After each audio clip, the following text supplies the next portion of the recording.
Hello there, and welcome to another episode of WTF Movies, the series where I review movies that make me go, what the fuck? Hello there world, and welcome to another episode of WTF Movies. My name is Silas, and for those who haven't seen the previous episode, the concept of the series is I scour the online review sites, I find movies that are rated by the public 5.5 or less, I review them, I suffer through them, I recap them, and we have a little bit of fun. Now, Hollywood has long had a fascination with Japanese culture. The samurai, the geishas, the ninjas, all very fascinating characters with loads of stories to explore. The only problem is that Japanese culture has a fundamental flaw which Hollywood didn't quite know what to do with. You see, they're not white. Now, if only there was some kind of way to bridge that gap, to bring the Western audiences along, to, well, just something more relatable. Oh, hi guys. Now, unfortunately, we don't always get the A-list. Sometimes, they're not even on the list at all. And that brings us to today's movie, Samurai Cop. Before I start my review, there's a couple of things I have to mention. There are certain features of this film that if I don't mention them during my review, just assume that they're a problem. One, the director did not believe in using more than one take. Ruh-roh. Anything you see is probably the first and only take. Two, the director did not believe in recording sound. A lot of the sound was added in post-production, which is hilariously bad. Sometimes the voice doesn't match the character and there's just a ridiculous amount of lip syncing. 3. The director did not believe in proper lighting. A scene can go in a matter of seconds from midday to late afternoon and back again, and sometimes he'll add a close-up to a scene that he recorded in the studio in a completely different room, so the scenes just go anywhere and everywhere on the space-time continuum. And last, the wig. The main actor was under the impression that the shoot was over. So, in order to change up his look, he cut his hair. However, a month later he got a call to go into the studio. When he turned up, the director had a heart attack and told him that no, there's 4 more weeks of shooting to be done, which was a surprise to everyone. So obviously, the director did the only thing that he could think of, got him a wig. Now there's only one way for me to fully communicate the essence, the experience that is the wig. So bear with me please for 1 second.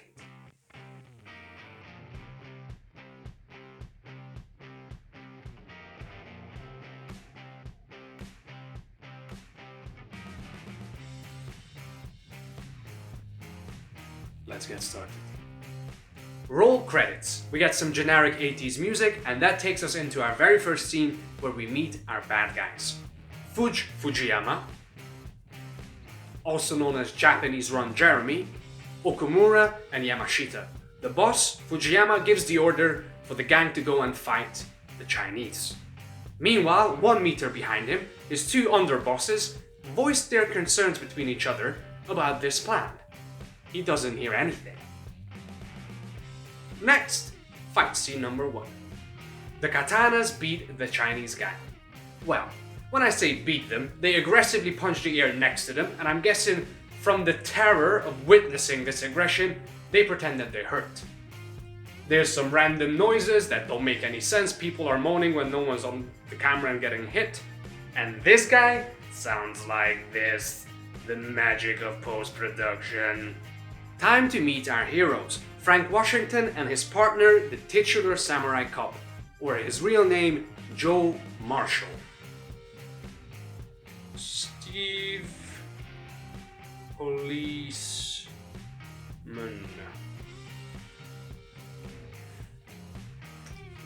Bob Cop.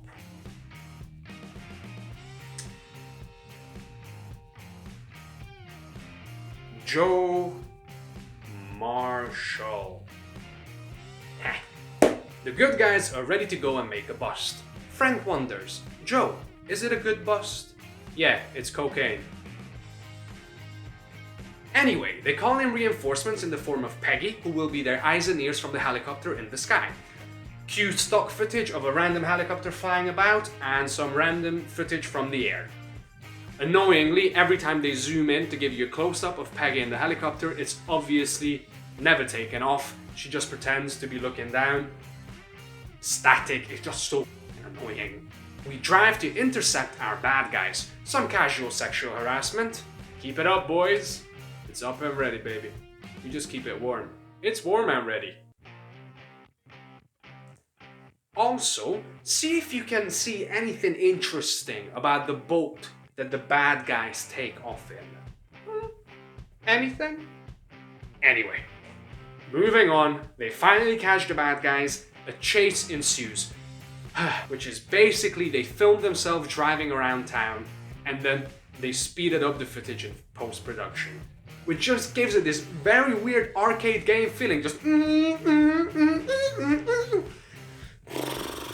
We keep driving and driving and driving and driving. We get some conversational nuggets such as shoot, shoot, shoot him, shoot, shoot, shoot him, shoot, shoot, you got him.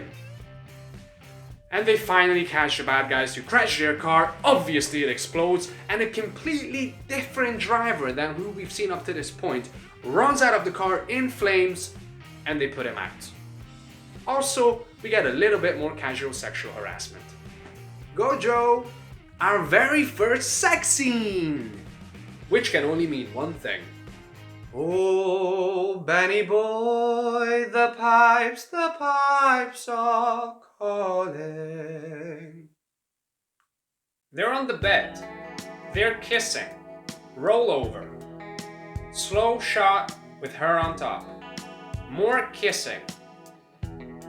Pan to butt. She sits up. Long rodeo. Boobs. Hand play. Boobs. Hands. Maybe a choke. Psych. Back at Katana headquarters, Fujiyama is very upset that his man got captured alive. He gives the order to Yamashita to go and retrieve his head. Also, he finds out from his right-hand man that there's a new cop on the beat. His name is Joe Marshall. They call him Samurai, and he was trained by the masters in Japan. At this point, Fujiyama gives a very insightful analysis of Joe Marshall's motivations. To fight me, to destroy my operation, to kill you and my other men, to put handcuffs on me, and put me in the gas chamber. Right, I had to do some research and found out that, yeah, the gas chamber was a viable form of capital punishment in California at that time, and thank God the director was not being even more unnecessarily weird. Also, Joe is fluent in Japanese. Office banter back at police headquarters. We get such gems as I was laying right next to the most beautiful woman. Also, apparently Joe might not know as much Japanese as we think, because he literally calls someone Omaha, Yamaha, whatever. Anyway, Captain Roma wants to speak to the guys. Our heroes, Samurai Jack and Frank Washington, go to the hospital and they warn the police station there taking care of the burn guy to be extra vigilant. Also, they bump into a nurse and the conversation goes from, hey, do you like what you see, to she's literally sizing up his package. How? Man, the 90s was something else. The Katanas kill the only living witness. One of the Katana henchwomen shows up dressed as a nurse. She goes into his room and gives him a lethal injection. That's what happens in a normal movie. No. She brings in a trolley, pretending to be changing the bins, takes off the cover, reveals that Yamashita's been sitting under that cover the whole time with a sword. He gets up, cuts the guy's head off, they pack it up, they leave. On the way out, some people figure out there's something wrong. Police are running after them. They punch a couple of people, they punch the air, they follow her anyway, and they make their getaway. Ooh. Captain Roma is not happy. Samurai Jack has only been there for 1 week, and there's bodies everywhere, they're breathing down his neck. This is getting out of control. I mean, technically, in 1 week, he found a witness. Yeah, he was killed, but that wasn't his fault. There was an actual bust. I mean, What do they want this guy to do? Also, for some reason at the end of the scene, there's obviously supposed to be a cut. The actor literally stops like this, holds it for 3 seconds, then realizes the director's not gonna call cut, so he leans back, closes his eyes. Finally, the director cuts. Huh? Oh yeah, but in the end, the captain calms down and everything's okay. New information. The Katana gang is hanging out at a nearby restaurant. Also, we learn that katana means Japanese sword. Yeah! And more casual sexual harassment. Samurai Cop does a monologue. Frank Washington and Joe Marshall confront Fujiyama, also known as The Last Samurai XXX. At this stage, Joe delivers a passionate monologue against these criminal elements in society. Now, besides the fact that the monologue was recorded later, so every time we cut to Joe and his close-up, he is obviously not in the same room. This is the monologue, well, parts of the monologue we get through quantum entanglement. Now I'm telling these son of a bitches that we respect the Japanese of this country who are honest businessmen. Well, that's nice. At least the director has some immigrant sensibilities. And yeah, this is the land of opportunity for legitimate business, not for death merchants who distribute drugs to our children through schools and on the streets. Good stuff, right? On the way out, Joe hits on Fujiyama's girlfriend. Let's see how she takes it. As they leave the premises, Joe and Frank bump into a gay waiter who gives them some backstory on Jennifer, Fujiyama's girlfriend. Now, if up to this point you were hoping that the director, Amir Shervan, would have some sort of sense on how to accurately, humanly represent characters of a different sexual orientation, I mean, what do you want me to tell you? It's as bad as you think it is. He's blowing kisses by the end of it. Oh boy, my favorite scene. The katanas blow up a parking lot. Yamashita, obviously upset by the impassioned monologue from before, follows our heroes into the parking lot where he sets his goons on them. First of all, they all walk out single file, like one of those videos with there's 40 people in a car just getting out. They punch a bunch of air, then they randomly start getting handcuffs put on them and arrested and thrown into backs of pickup trucks. One of them draws a sword out of one of the cars, gets his arm cut off. Tarantino, eat your heart out. The blood is pumping everywhere. Then finally, Yamashita draws an Uzi, starts indiscriminately killing everyone because he wants to kill his men before they can get arrested or they can talk. There's this guy who's trying to get into cover. What? And then he throws not one, but 2 grenades, blows up a bunch of cars, walks away. Our heroes are still alive.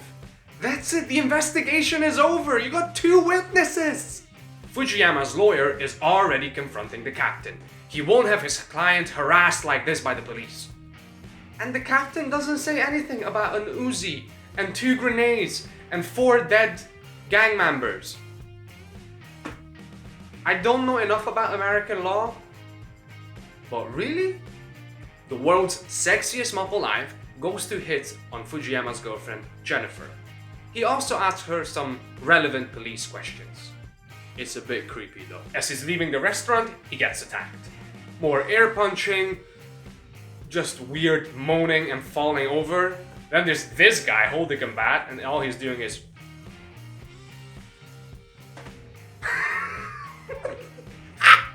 Then we get a chase sequence, finally, and it's footage of people running around, sped up.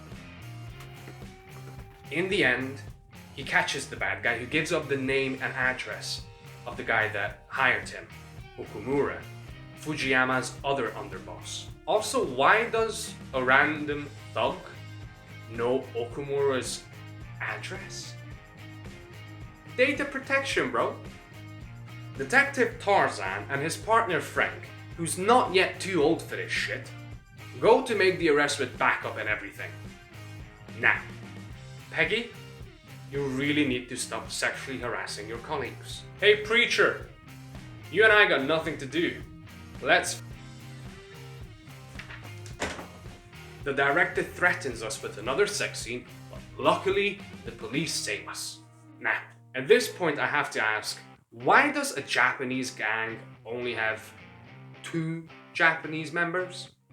Joe makes his way through these early anime enthusiasts and finally catches up with Okamura, and we get another fight scene! Now, considering the fact that the whole thing was choreographed in about 15 to 20 minutes, stylish, very hard hitting, I mean so hard hitting at one point Okamura slaps the wig off Joe. But for real though. Obviously, Joe overpowers Okamura because he was taught by the Japanese masters. Then Frank goes to arrest him, he breaks free, tries to get the gun and shoot someone, Joe has to kill him. Very sad. Strategy meeting back at Katana headquarters. Fujiyama doesn't want any extra attention, so he decides to hire a New York outfit to beat up the local police. Also, there's another Japanese guy in the gang. Yes! Because he's replacing Okamura. See, you can only have 2 Japanese guys in a Japanese gang at any given moment. It's the code of the Bushido. Our hero, tall Tom Cruise, goes to enlist the help of a photographer with a very terrifying voiceover with some new evidence. At this moment, the New York outfit attacks. Shootout. Now, in case you're wondering, because there was a limited amount of ammunition and guns on set, every shootout is a sequence of people ducking in and out of cover. Like, that's every scene. Every now and again someone will move, but it's just It's peekaboo with extra steps. Also, this guy misses 2 shots from 10 meters away while Joe is completely exposed climbing down the side of a building. I'll tell you what, this samurai cop really knows something. And another sex scene! Guess who's back? Back again. Full frontal nudity. Female, obviously. Like we see an actual P word. Kissing on bed. Rolling around and kissing. Biting of face. Close-up of butt. Female, obviously. Phone rings. Yamashita is called away. Crime really doesn't pay, huh? Joe kidnaps Jennifer. Technically, he takes her in for questioning. To his place. Oh boy. The Katanas find out that Jennifer left with Joe. Good afternoon, ladies and gentlemen. I'm here with Fujiyama, the leader of the Katanas. Mr. Fujiyama, care for a comment? Now, it's personal. Kill them. Wow, strong words from Mr. Fujiyama. Back to you. Back at Joe's place, Jennifer is showing genuine signs of affection, and definitely not Stockholm Syndrome. The Katanas go on a rampage. First, they get to Preacher and his wife. They killed them. Shouldn't have said no to Peggy there, buddy. Meanwhile, the director starts cornering us with a sex scene. Dum dum. Dum dum. Dum dum dum dum dum dum dum dum dum dum dum. The Katanas go to Frank's place to threaten his life and his penis. Actual quote, this black gift. You see people that say that acting is easy? Try saying that line on camera with a straight face. More smooching back at Joe's. Dum dum dum dum dum dum dum dum dum dum dum. Peggy's next on the Katana's list. Unfortunately, they catch her home in the kitchen. Anyway, they corner her, they torture her, they get Joe's address from her. Back at Joe's, we're celebrating Jennifer's birthday. And boom! Sexy. I told you it was coming. They kiss on the bed. More kissing. The bra comes off. Hers, obviously. More kissing. Things are heating up. Kissing of chest and neck area. Very long and unnecessary shot of naked female body. The Katanas show up at Joe just as Frank manages to call him. Cue choreographed peekaboo sequence. Now I wasn't sure in this scene if he was wearing his wig or his just hair looked a bit more fluffy, so just in case. Obviously Karate Kid on steroids and his girlfriend survive. Jennifer goes home and she's all happy that she's got a new boyfriend, like she wasn't in an actual shootout a minute ago. A minute! But Fujiyama overheard this. Captain Roma has a meltdown. Boys, kill him. Male Barbie and Frank, aka Lethal Weapon from Wish, go to kill that uncle that we do not talk about. Obviously there's a big shootout. Peekaboo! I mean, at this stage the actors have given up. They know they're in a bad movie. Frank goes through the whole shootout with this expression on his face. We get two delicious death scenes. We have the slow-mo.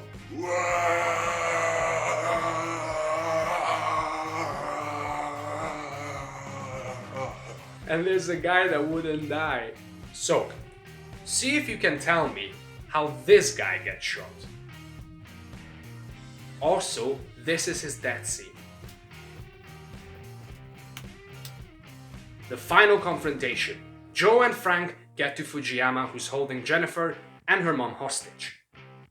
They shoot him, but not before Fujiyama shoots Frank. Luckily, Frank was wearing a bulletproof vest. Once more onto the breach, my friends. Joe and Frank go after Yamashita.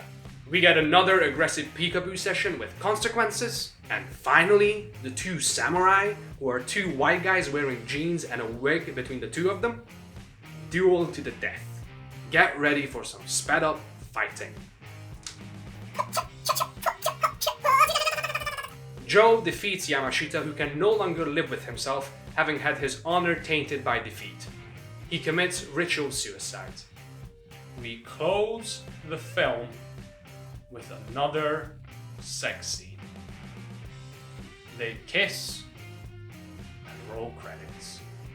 Now let's see what the public thinks. On IMDb, Samurai Cop has the audience score of 4.6.